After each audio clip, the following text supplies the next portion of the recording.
টিভির podcast zoom বক্সে আপনাদের সবাইকে স্বাগত জানাচ্ছি। আমি সারা ফায়রুজাইমা এবং আজকে অতিথির আসনে যিনি উপস্থিত আছেন তিনি এই যুগে যেটা সবচেয়ে বেশি ডিম্যান্ড সোশ্যাল মিডিয়াতে একটা ওয়ার্ড যাকে বলে ভাইরাল, এবং তিনি সব সময় ভাইরাল।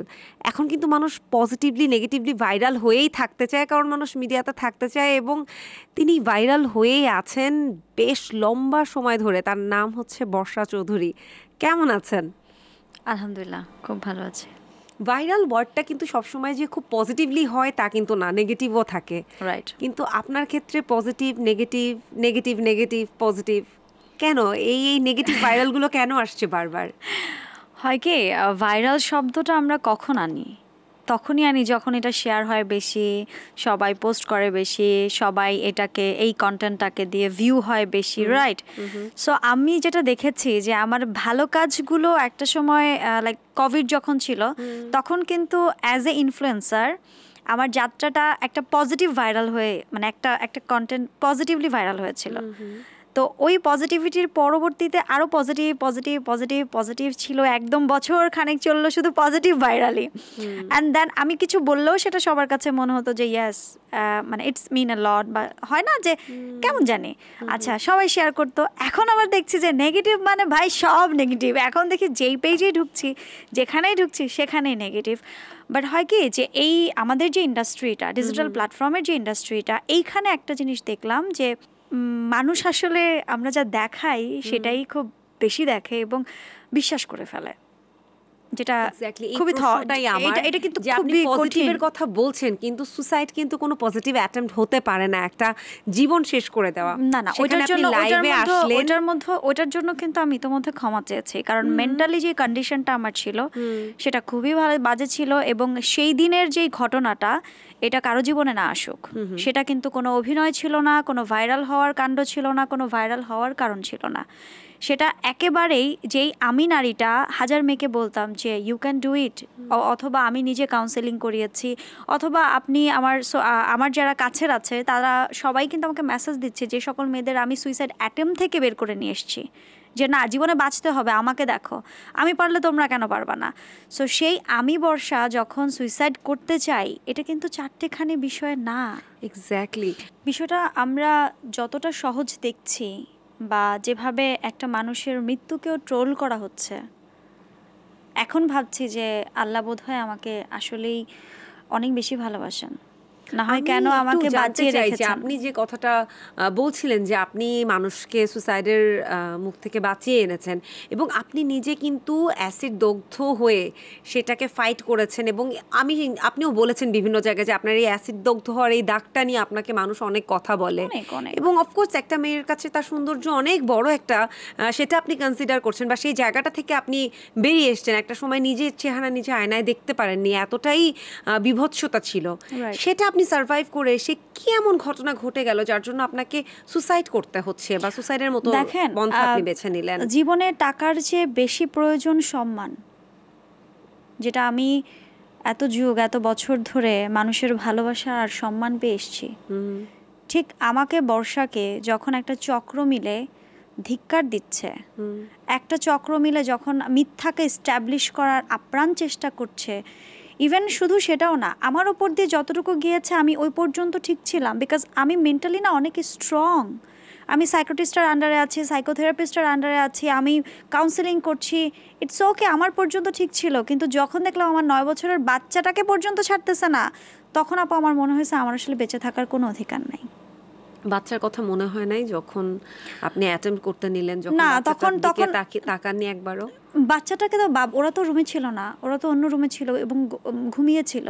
তখন আমার কাছে মনে হয়েছে আমার জন্য আমার 9 বছরের এইটুকু মেয়েটা কথা শুনতেছে, এত বাজেভাবে আমার মেয়েটাকে নিয়ে আসতেছে। তখন না আপনি যদি না থাকেন তখন আপনার মেয়েকে কে প্রোটেক্ট করবে? কিছু মনে হয় নাই আমার তখন। মনে হয়েছে যে দুনিয়াতে বেঁচে থাকার আমার কোনো অধিকারই নাই, বিকজ যেই ভালো ভালো কাজগুলো আমি করেছি সেগুলো মানুষ দেখছে না। আমি আমার বাবা মাকে বৃদ্ধাশ্রমে রাখিনি, আমি আমার বাবার প্রপার চিকিৎসা করছি। একজন উপার্জনকারী হয়ে 7 জন মানুষকে এই দুনিয়ার বুকে বর্তমানে উপার্জন করে খাওয়াচ্ছি। এটা কিন্তু পজিটিভলি কেউ নিচ্ছে না। 7 জন কে থাকছে? আমার বাবা মা, 2 ভাই, 2 সন্তান, হেল্পিং হ্যান্ড, আরও তো লোকজন আছে। সুসাইড করতে ব্যর্থ হলেন কিভাবে শেষে? ব্যর্থ বলতে আমার হাত পা কাঁপতেছিল, বিকজ আমি মানে এই ধরনের অ্যাটেম্প এইভাবে করে তো আমি কোনোদিন নেই নাই, আমি জানি না। কি করেছিলেন? ভ্যানিটির ওপরে ফোনটা রেখেছিলাম, গো লাইভ দিয়ে ওখানে কারণগুলো লিখেছিলাম, যে হলুদ সাংবাদিক যে আসলে মিথ্যাচারগুলো করছে সেই হলুদ সাংবাদিকের নাম সহ আরও অনেকের নাম, ওখানে যারা যারা জড়িত আসলে এই চক্রের সাথে, মিথ্যাচারের সাথে, সেটা লিখেছি। লিখে দেন আমি গো লাইভে গিয়েছি। গো লাইভে গিয়ে না, আমি তো জানি না যে আমি কি দিয়ে দিব, দেন আমি খুঁজতেছি রুমের মধ্যে যে ওড়না টোড়না কী পাওয়া যায়। ওই লাইভটা কিন্তু পুরোটা যারা দেখেছে তারা দেখেছে যে আমি পরবর্তীতে আমার বিছানার সামনে একটা আছে, ওটার ভেতর থেকে আমি একটা যেই ওড়নাটা কাছে পেয়েছি, একটা লাল ওড়না পেয়েছিলাম, ওই ওড়নাটা দিয়েই আমি একবার দিতে যাই, পাখাটা মনে হয় বাঁকা হয়ে আমি পড়ে যাই, তারপর আবার যাই সেকেন্ড টাইম, এরপরে আমার আর কোনো হুঁশ থাকে না। পরে আমি যখন সেন্স ফিরে তখন আমি মুগদা মেডিকেলে হসপিটালাইজ, আমি কিন্তু আর কিছু বলতে পারছি না।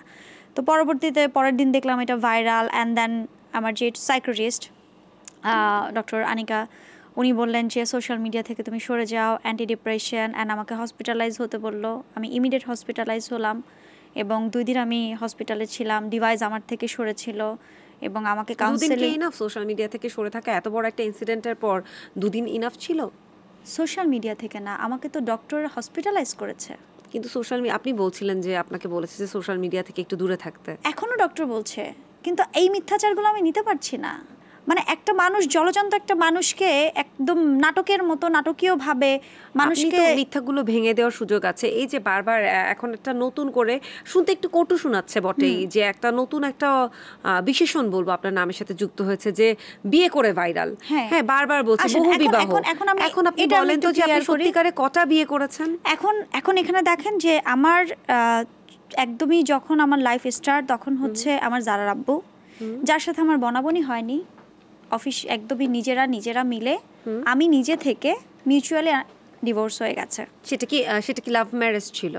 না, লাভ ছিল না, পছন্দ করতো, সবাই মিলে অ্যারেঞ্জ ম্যারেজ ছিল। সেখানে আমার জারামনি হয়, দেন আমি একাই ফাইট করি আমার মেয়ে নিয়ে। এরপর রুমি রহমান, যার সঙ্গে আমার বিয়ে হয়, সে পৃথিবী থেকে আমার ছেলের 38 ডেজে চলে যায়, 38 দিনে চলে যায়। দেখেন, জন্ম, মৃত্যু, বিয়ে এগুলো স্রষ্টার হাতে, আমাদের হাতে না। আজকে যদি রুমি বেঁচে থাকতো তাহলে এই বর্ষাকে কেউ হয়তো দেখতো না, যে বর্ষাকে এখন বলা হচ্ছে, মানে নামের সাথে খুব বাজেভাবে ইঙ্গিত করা হচ্ছে। এবং যদি আমি ভুল না করি, আমার বলতে কটু লাগছে, কিন্তু সোশ্যাল মিডিয়াতে যেভাবে লেখা হয়েছে সেটা হচ্ছে বিয়ে ব্যবসায়ী। মানে বিয়ে ব্যবসায়ী। আচ্ছা, আপনি আমাকে বলেন, বিয়ে ব্যবসায়ী কাকে বলা হয়? যে নিকানামা নিয়ে অথবা কাবিননামা, দেনমোহর নিয়ে যে ব্যবসা করে। কোথায় আমার যে প্রথম হাজব্যান্ড, যার সঙ্গে আমি মিউচুয়ালি, আমি নিজে ডিভোর্স দিয়েছি, আমি দিয়েছি, ইভেন সে আমার মেয়ের ভরণ পোষণ, আমার মেয়ে এখন 9 বছর, একটা পয়সাও কখনো দেয় নাই। কই, আমি তো তার নামে কখনো মামলা হামলা বা কোনো কিছু কখনোই করিনি। তারপরে দ্বিতীয় বিয়ের কথা বললেন আপনি। রুমি পৃথিবী থেকে চলে গেল ব্রেন স্ট্রোক করে। আমার ছেলেটার বয়স তখন 38 ডেজ। আজকের এই দিনটা আমাকে দেখতে হবে, বা আজকের এই দিনটা আমি দেখব, বা আমাকে এইভাবে সারভাইভ করতে হবে, এটা আমি ফিল করি নাই। এটা আমি, হয় না, জীবনে আসলে এত হোঁচট খেয়েছি যে এই দিনটা দেখতে হবে, এটার জন্য প্রস্তুত ছিলাম না, সত্যিকার অর্থে প্রস্তুত ছিলাম না। অ্যান্ড দেখেন যে রুমি মারা যাবার 2 বছর পরে আমি যে রাসেল মিয়া নামে একজন, যিনি আমাকে একদম প্রকাশ্যে প্যানেল পরিচিতিতে শিল্পী সমিতির বিয়ের প্রস্তাব দেন স্বনামধন্য নায়িকাদের মাধ্যমে, ইভেন তো আমার বিয়েটাও খুব একদমই, আমি কোনো কিছু লুকাইনি, সবার সামনেই বিয়েটা হয়েছে, অন লাইভ বিয়ে হয়েছে। উনি প্রস্তাব দিয়েছিলেন, তখন আপনি রাজি হয়েছেন? আগে থেকে কোনো প্রেম বা এরকম কিছু ছিল না? কোনো কিছু ছিল না। 16 দিনের একটা পরিচয়। ইভেন সে একটা বিশাল প্রতারণার মানে নিয়েছিল। সে নিকানামা লিখেছিল যে বরের ভাষ্য মতে আমি তার প্রথম স্ত্রী, কিন্তু বিয়ের পর দিন থেকেই জানতে পারি যে আসলে তার একটি 11 বছরের বাচ্চা আছে, তার বউ ছিলেন, আরও বউ ছিলেন, আরও লিভিং ছিলেন, মানে অনেক কিছু সামনে আসতে থাকে। অ্যান্ড তিনি নাটক বানাবে টাকা, সিনেমা বানাবে টাকা, এটা সোশ্যাল মিডিয়ায় নিশ্চয়ই আপনারা দেখেছেন। কোন সালের ঘটনা? এই তো কিছুদিন আগে। তারপরে এইটা কতদিন, এখন কি আপনারা অফিসিয়ালি বিচ্ছেদে আছেন নাকি? আমি অফিসিয়ালি সেপারেশনে আছি এবং নারী ও শিশু ট্রাইব্যুনালে মামলা চলছে আমার অলরেডি ট্রাইব্যুনালে চলে গেছে, এখন বিচার বিভাগ বুঝবে তাকে। ডিভোর্স এখনো কাগজে কলমে হয়নি, অফিসিয়ালি ডিভোর্স হয়নি, কারণ আমার আইনজীবী বলেছে সময় হলে উনি বলবে। তাহলে এরই মাঝে কিন্তু চতুর্থ বিয়ের গুঞ্জন আমরা পেয়ে গেলাম। আকাশ চতুর্থ না তো, নিবিন নামে। বলতেছে সপ্তম। না, আমি যতটুকু জানি, আমি আমার জানা থেকে বলছি। এখন বাকিটা আপনি ক্লিয়ার করবেন, যেটা আসলে চতুর্থ বিয়ে না সপ্তম বিয়ে, আসলে কোন দিকে যাচ্ছে। আমি যদি হুট করে বলি আমি শাহরুখ খানের বউ, এখন শাহরুখ খানের বউ হওয়ার স্বপ্ন বা শাহরুখ খানের সাথে চলতে গিয়ে বা শাহরুখ খানের কাছাকাছি সান্নিধ্যে যেতে পেরে যদি আমি বলে ফেলি আমি শাহরুখ খানের বউ, তাহলে কি সেটা হবে? নিশ্চয়ই না। আমাকে কি করতে হবে? তিনি যাদের কাছে ক্লেম করেছেন, আপনি জার্নালিস্টদের যে সিনিয়র সার্কেল আছেন, তারপরে ইন্ডাস্ট্রিতে যারা সিনিয়র আছেন, সবাই বলেছেন তুমি নিকানামা নিয়ে আসো, তুমি কাবিননামা নিয়ে আসো, তুমি যে বর্ষাকে বিয়ে করছো এর প্রমাণ কি? আমি তো রাসেল মিয়াকে ডিভোর্স দিইনি, আমি আরেকজনকে বিয়ে কেন করব? এটা তো কোয়াইট ইম্পসিবল। এবং তিনি যেভাবে ভাইরাল হওয়ার জন্য, ভিউ বাণিজ্যর জন্য তিনি একের পর এক মিথ্যাচার করে যাচ্ছেন, এটার জন্য আমি ইতোমধ্যে মানহানি মামলা করেছি, ডিজিটাল নিরাপত্তা আইনের 25 এবং 29 ধারার মামলা করেছি। কারণ আমি তো তার মতো ঘেউ ঘেউ করবো না সোশ্যাল মিডিয়াতে গিয়ে, এবং আমার পক্ষে সেটা করা সম্ভব না। আমি যেটা পারবো সেটা হচ্ছে আইন কি বলে, আমি আইনের ধারাতে হাঁটতে পারবো। আমি সেগুলো করেছি আমার জায়গা থেকে। এবং এত বেশি মিথ্যাচার, মানে খুব খারাপ লাগছে যে এতটা বছর ধরে সেই ছোট্ট, আমি কিন্তু ইন্ডাস্ট্রিতে আপনাদের এই RTVতে আজকে থেকে এক যুগ আগে তারকালাপের গেস্ট ছিলাম। আমি কতটা ছোট ছিলাম, সেই বর্ষাকে আজকে গান গিয়েছিলাম। হ্যাঁ, বেনজির ছিল তখন, সোহেল রানা ভাই ছিল প্রডিউসার মোস্ট প্রবলি। তো দেখেন ওই সময়টা থেকে এখন পর্যন্ত যেই বর্ষাটা টিকে আছে, ফাইট করছি, যুদ্ধ করছি, বাবাটা সিক, বাবার ট্রিটমেন্ট করছি, মায়ের দিকে খেয়াল রাখছি, দুটো বাচ্চার দিকে খেয়াল রাখছি, সেই পজিটিভ দিকটা কিন্তু কেউ দেখছে না, দেখছে কি বিয়ে। অথচ আমি থার্ড হাজব্যান্ডকে তো ডিভোর্সে দিলাম না। আর রুমি যদি পৃথিবী থেকে না যেত, তাহলে তো আমার জীবনে রাসেল মিয়ার আসার কোনো অপশন ছিল না। এটা তো গেল বিয়ে কাণ্ড, আমি বিয়ে কাণ্ডই বলছি, যেহেতু বিয়ে নিয়ে এত কথা বারবার আসছে। ইভেন আপনি খেয়াল করে দেখবেন যে আমরা খুব হাস্যকর বিষয় যে আমার গার্ডিয়ান, আমার রিলেটিভস, আমার আত্মীয় স্বজন, সামাজিক সোসাইটি, ইভেন তো যারা আমার সঙ্গে কাজ করেন, পুরো আমার জেনারেশন সবাই আমাকে কল দিচ্ছে, বলতেছে এই কেমন কথা, এই ব্যাটা তোরে বউ হিসেবে দাবি করতেছে, বলতেছে আমার বউকে আমি ফিরে পাই, মানে কী যেন বলতেছে ডিজিটাল প্ল্যাটফর্মে। আমি যদিও ব্লক করে রেখেছি, আমার ডক্টর বলেছে ওইদিকে ফোকাস দিতেই না, আপনি আইনগতভাবে আগান, নিজের কাজে ফোকাস দেন, দ্যাটস ইট। অ্যান্ড আমি ওইভাবেই চলছি। কিন্তু সে যেভাবে মিথ্যাচার করছে একটা জ্বলন্ত মানুষকে নিয়ে, এটা আসলে একটা দৃষ্টান্তমূলক শাস্তি। এরকম ধরনের মিথ্যাচারের একটা অভিযোগ কিন্তু আপনার উপরও এসেছে ডিএ তায়েবকে নিয়ে, যে আপনি তাকে দাবি করছেন আপনার ভাই কিন্তু তার সাথে আপনার সম্পর্ক ভালো নেই, তাকে জিম্মি করছেন, বিভিন্ন রকম কথা। সরি টু সে আপু, আপনি কি মেকআপ রুমে একটু আগে ছিলেন? আমার ভাইয়ের সাথে কিন্তু মেকআপ রুমে আমার কথা হয়েছে। না, আমি মেকআপ রুমে ছিলাম না, এবং আমার আপনাকে এখানে একদম প্রশ্ন করা, মেকআপ রুমে আমার ভাইয়ের সাথে, আমি বলি প্রমাণটা রাখা আসলে না, রুমেও আমার ভাইয়ের সাথে আমার কথা হয়েছে। আপনি কিছুদিন আগে একটা ভিডিও আপলোড করেছেন যে ভাইয়ের সাথে আপনার সম্পর্ক ঠিক আছে, এবং আপনি নিউ ইয়ারে তাকে তার বাসায় খাবার নিয়ে গেছেন, এরকম একটা। না, ওইটা ফেক পেজ। না, ওগুলো সব ফেক পেজ থেকে করছে আমার নামে। এখন না হলেও আপনি সার্চ দিয়ে দেখেন কতগুলো ফেক পেজ আছে, প্রচুর ফেক পেজ, ফেক আইডি। আমার একটা আইডি যেখানে ব্লু ভেরিফাইড আইডি, এবং আমার একটা পেজ যেখানে কভার ফটো, প্রোফাইল ফটো নাই।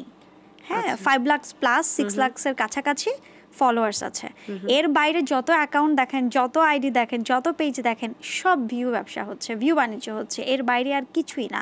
এবং আসেন ডিএ তায়েব, আমাকে যেহেতু দেখেন আমি বাবা মার একমাত্র বড় মেয়ে, আমার মেজো ভাই অনার্স 4th ইয়ারে, ছোটোটা ইন্টার 2nd ইয়ারে, তারই সাথে দুটো বাচ্চা, এবং পুরো পরিবারের একমাত্র উপার্জনকারী আমি। সেখানে আমার কিন্তু কোনো গার্ডিয়ান নেই। এতদিন ছিলেন আমার বাবাটা কিডনির পেশেন্ট অলমোস্ট 15 বছর, তারপর সে লাস্ট ঈদে ব্রেন স্ট্রোক করে ডান সাইড প্যারালাইজড হয়ে যায়। এবং আমি আসলে আব্বু অসুস্থ হওয়ার পর থেকে আমার কাছে মনে হয় যে আমি আসলেই এতিম হয়ে গেছি। আজকে হয়তো এত মানুষ বলতে পারছে বিকজ আব্বু সুস্থ নাই বলে। আব্বু যদি সুস্থ থাকতো, এর হয় না যে বাবা তো বটবৃক্ষ, আমার আসলে গার্ডিয়ান বলতে কেউ নাই। আমি মানে পুরো বাংলাদেশে বা পৃথিবীতে যদি এই মুহূর্তে কারো কথা শুনে থাকি, বা এই মুহূর্তেও না, আপনি দেখেন 2, 4, 5 বছর ধরে ইন্ডাস্ট্রিতে একমাত্র আমার ভাই ডিএ তায়েব, সুন্দর করে গুছিয়ে কথা বলেন। আপনার কি মনে হয় যে একটা কথা বললে সেই কথার মূল্য বা কথাটা ধরে রাখার, কথার মান ধরে রাখার গুরুত্ব আপনার কাছে কতটুকু? অনেকখানি। কিন্তু যখন জীবনে বারবার আপনি হোঁচট খাবেন, আমি তো একটা মানুষ রক্তে মাংসে করা, এত মিথ্যাচার, এত মানসিক টর্চার, এত প্রেশারের পরে একটা মানুষ বেঁচে যে আছি, এটাই কি অনেক না? তা তো বটেই। আপনি মাঝে বেশ আল্লাহর পথে গেলেন এবং হিজাব করলেন এবং ওটার জন্য একটা আমি কথা না, আসলো। ওটার জন্য আমি বলি, না, আমি একটু তখন শেষ করি। মেন্টালি আমি আমি খুব একটু না। শেষ করি। আপনি তখন বলেছিলেন যে 5 কোটি টাকা দিয়ে হিজাবটা খোলানো যাবে না আপনাকে। হ্যাঁ, ওই মানসিকতাটা একটা মানুষের মেন্টাল ব্রেকডাউন হতেই পারে, কিন্তু একটা মানুষ যখন এত বড় একটা কথা বলে ফেলে আল্লাহর পথে যে যে সে তার চুল আর দেখাবে না, সে প্রপার হিজাব মেইনটেইন করবে, তারপরে আপনি খুলে ফেললেন কেন? তখন আপনার কাছে কিছু মনে হয়নি? আচ্ছা, খুলে ফেললাম কেন, সেটার কারণ হচ্ছে যখন আমি হিজাবটা পরলাম, খেয়াল করে, আমি জানি না সোশ্যাল মিডিয়াতে আমার যারা আছেন তারা নিশ্চয়ই দেখেন যে আমার সাথে যারা কন্ট্রাকচুয়ালে কাজ করছিল সবাই চলে গেল। অলমোস্ট 80% কাজ আমার চলে গেছে অনলি ফর হিজাব। তবুও না, তখন ভেবেছি যে আমি সারভাইভ করতে পারবো, আই ক্যান। কিন্তু দেখেন, আমার যে বাবা সিক, আমার যে বাচ্চাগুলো মানে বাচ্চাগুলো আছে অসুস্থ, বাবার ট্রিটমেন্ট অ্যান্ড নিজের সংসার, সমস্ত কিছু যে একা হাতে সামলাতে হচ্ছে, এটা কিন্তু তখন মানে ওইভাবে ফিল করি নাই। তার মানে কি আপনি বলতে চাচ্ছেন যে এই অর্থ ইভেন আমি বলি, উপার্জনের জন্য বা পেট অর্থ চালানোর উপার্জন দায়ে আপনি না, আসলে না, হিজাবটা কন্টিনিউ আমার করতে পারলেন না? ক্যারেক্টারের জন্য হিজাবটা আমি কখন ছেড়েছি, আমি কিন্তু এখনো যখন উঠেছি, আমার আমি গাড়ি থেকে যখন নামছিলাম, আমার একটা মাথায় স্কার্ফ থাকে যেটা এখনো আমার ব্যাগে আছে। হ্যাঁ, তো আমি কি করি যে এখন যেহেতু লাস্ট যেটা হলো যে মুন্না খান নামে একজন কো আর্টিস্টের সাথে আমি কাজ করলাম, একটা স্বনামধন্য 3টি ব্র্যান্ডের সাথে 17 জনের টিম নিয়ে আমি গ্র্যান্ড সুলতানে গিয়ে একটি কাজ করলাম, এবং যেই কাজটি ভাইরাল হলো এবং যেই ব্র্যান্ডের সাথে কাজ করেছি তাদের আসলে তারা চাচ্ছিলেন না আমি হিজাব পরি, এবং আমার কাজের সূত্রে, আমার ক্যারেক্টারের জন্য আমি কিন্তু এর আগে 2টো সিনেমাও করেছি। আমার কিশোরী সিনেমার 1 লট শুটিং বাকি আছে, যেটি আমার ভাইয়ের মেয়ে টুনটুনিকে ঘিরে সিনেমাটি, আমি তাইব ভাই সহ আর অনেক আর্টিস্ট আছেন। তো সেখানেও কিন্তু আমার 1 লট শুটিং বাকি আছে। আমার কিন্তু আপু তখন মাথায় ছিল না যে আমার যে 1 লট শুটিং বাকি আছে, ইভেন আমি যে এই সিনেমার প্রমোশনাল পার্টনার হিসেবে কন্ট্রাক্টে আছি, আমার ওটা মাথায় ছিল না।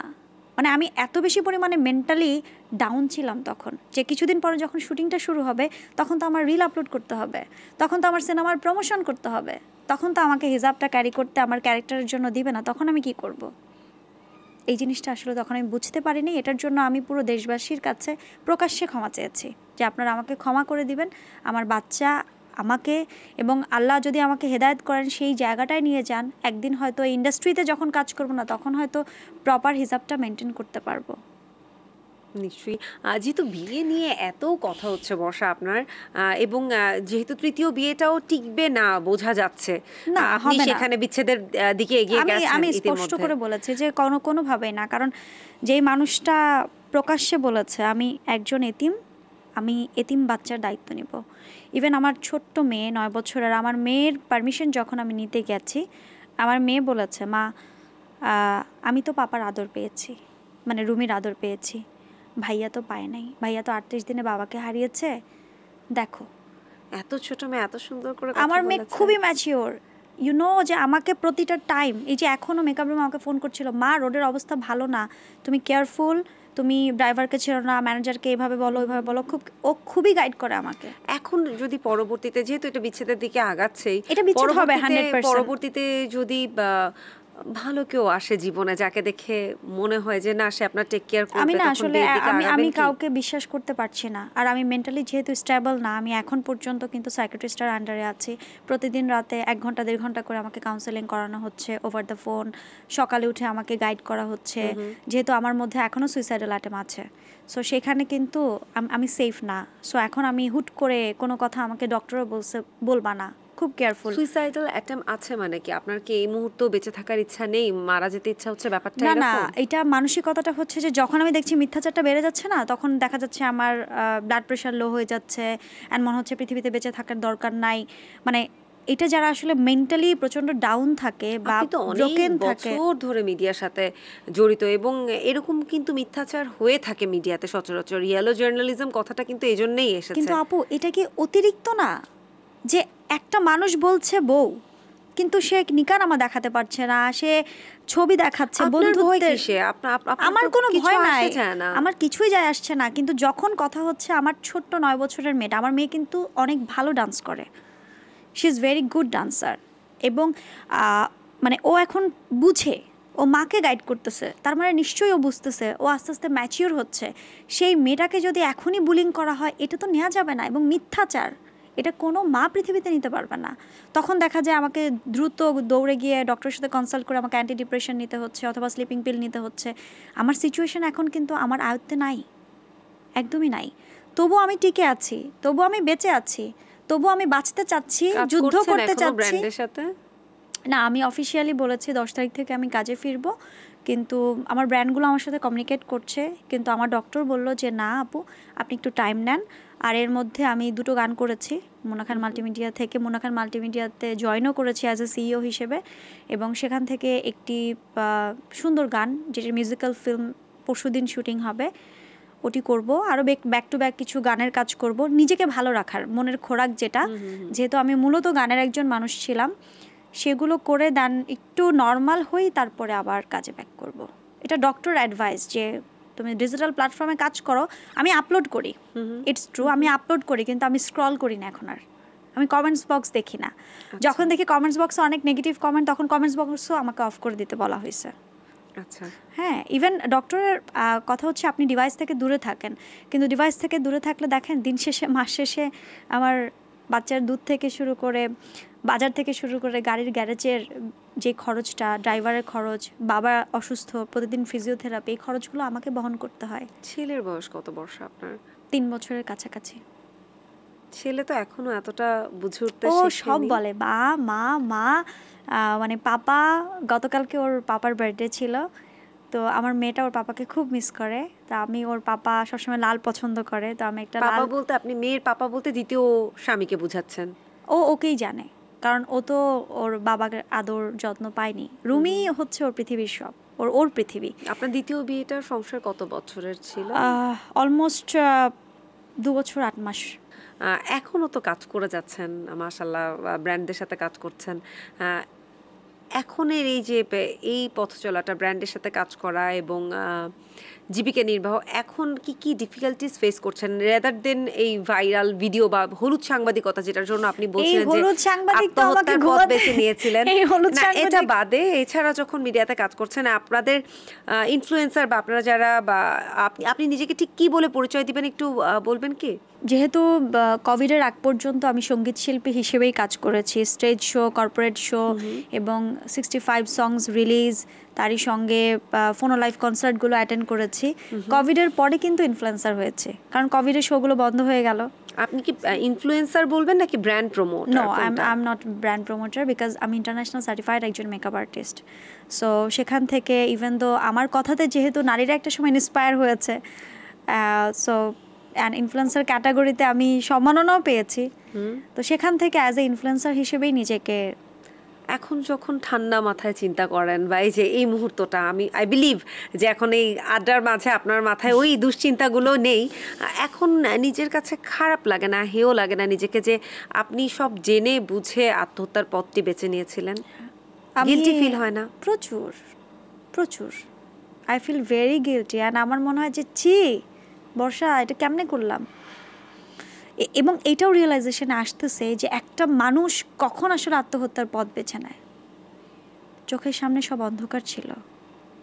বর্ষা, rather than this suicide attempt, এটা বাদে আপনার লাইফের সবচেয়ে ডার্কেস্ট মোমেন্ট কোনটা ছিল, বা সবচেয়ে কষ্টের জায়গা কি ছিল?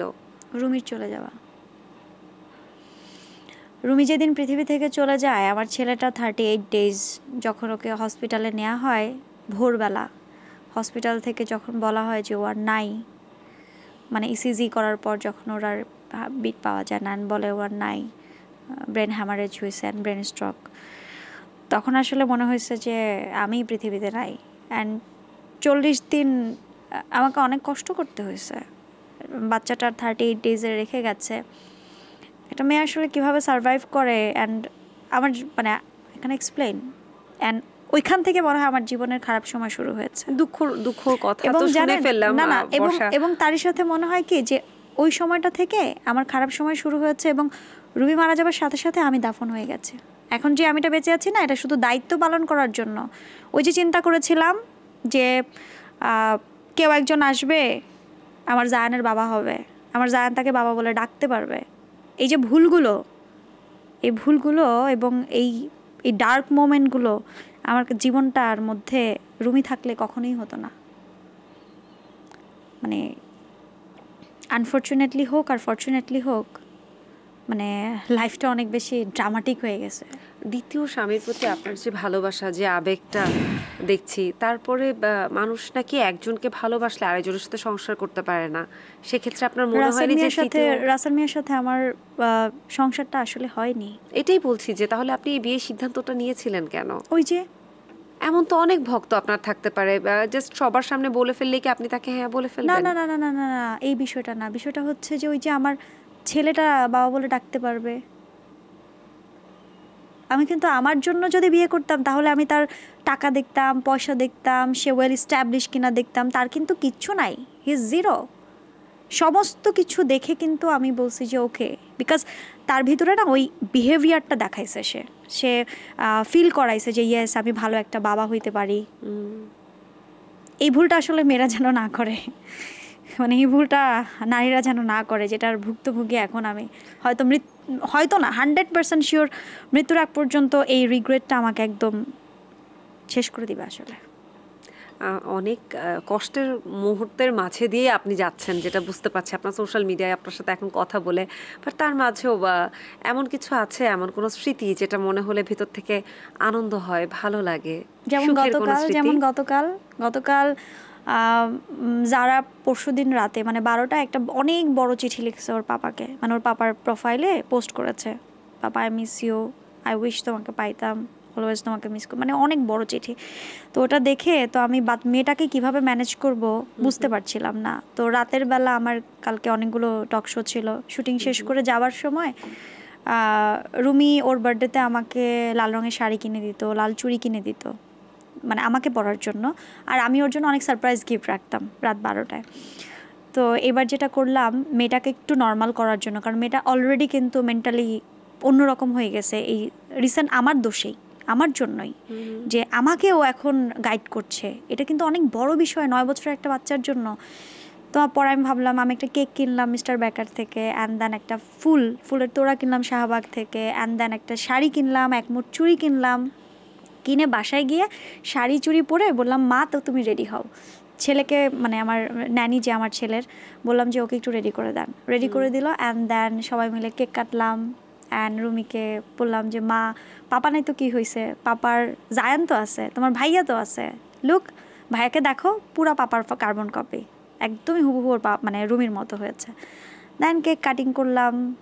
অ্যান্ড ভাল লাগছে ওই সময়টা, মানে হয় না যে এখন দিন শেষে আমার ওই ছেলে মেয়েই শেষ ভরসা। আপনি সোশ্যাল মিডিয়া থেকে এত নেগেটিভ এনার্জি পেয়েছেন বর্ষায়, এখন পর্যন্ত পাচ্ছেন, যেখানে আপনাকে ডাক্তার বলছে সোশ্যাল মিডিয়া থেকে দূরে রাখতে, সেখানে মাত্র 9 বছরের একটা বাচ্চা, তার কাছে যে সোশ্যাল মিডিয়ার অ্যাক্সেসটা, এটা কি আপনার মনে হয় না যে ওর কাছে অ্যাক্সেস নাই? যতটুকুই পাচ্ছে, কারণ সে তার বাবার প্রোফাইলে যেহেতু চিঠি লিখতে পারছে, ফোনটা হাতে পাচ্ছে, হ্যাঁ, সে কিন্তু বুঝছে, সে কিন্তু তার মায়ের কমেন্টগুলো এই জায়গাগুলো কিছুটা হলেও দেখতে পাচ্ছে। সে যেটা কি আমার মেয়েটা হচ্ছে কি যে ওর, আমি জানি না এটা মানে আল্লাহ প্রদত্ত কিনা, ও অলওয়েজ হচ্ছে ওর নাচ, ও যেহেতু খুবই একদম প্রফেশনালি ডান্সার হয়ে গেছে অলরেডি, ও কিন্তু বিভিন্ন অ্যাম্বাসির কর্পোরেট শোগুলো করছে এখন।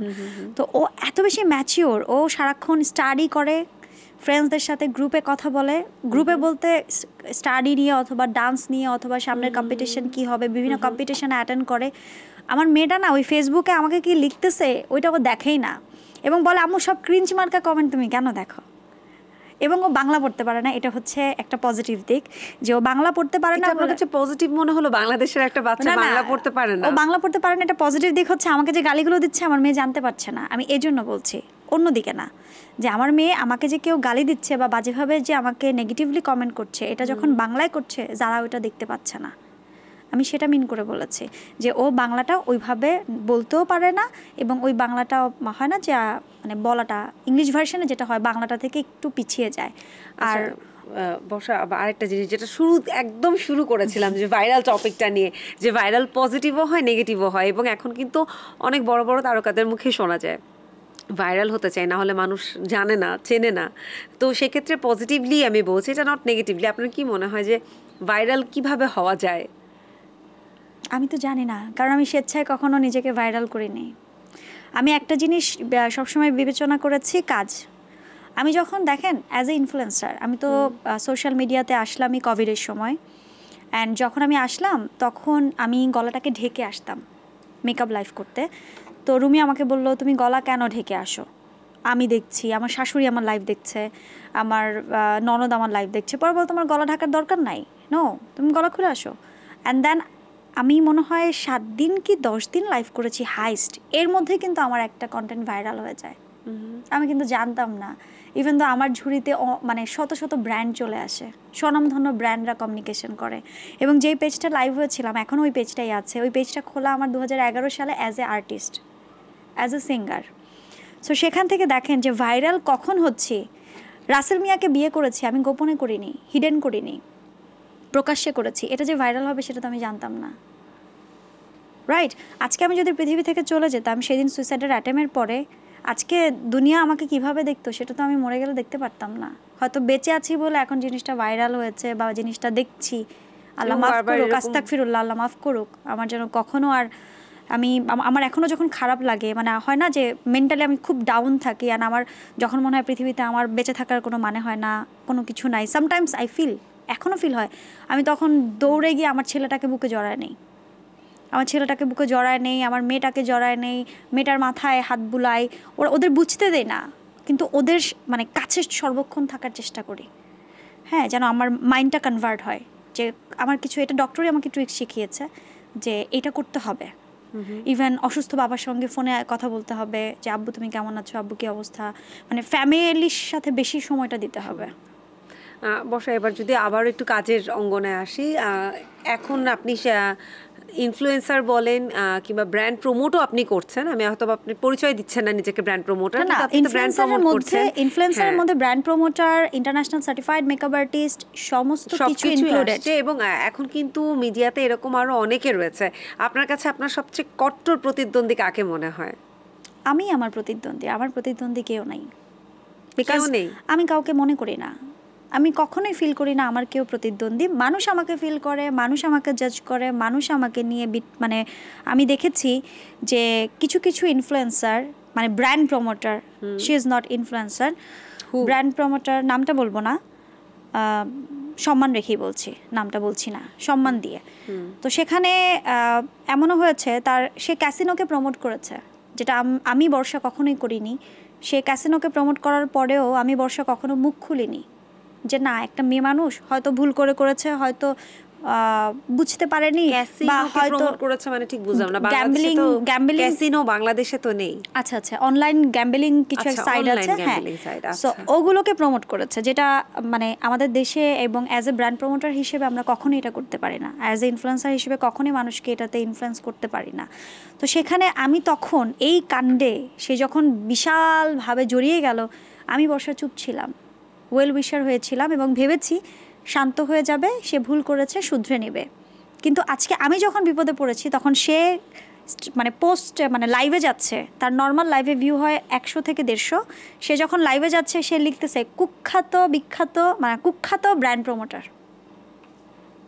ইভেন আমি তাকে একটা ভয়েসও দিয়েছি যে আপনি আমাকে নিয়ে এইভাবে করে মানহানি করে লাইভে যেতে পারেন না, আমি সিক, আপনি আমাকে হসপিটালে দেখতে যাবেন, একজন কোয়ার্টিস্ট বলেন, একজন ওয়েল উইশার বলেন, একজন কাছের মানুষ বলেন, ভালো লাগার মানুষ বলেন, বড় আপু বলেন বা ছোট আপু বলেন, হোয়াট এভার, একটা হসপিটালে দেখতে যাবেন, আপনি স্বাভাবিকভাবে দেখতে যেতে পারেন, রাইট?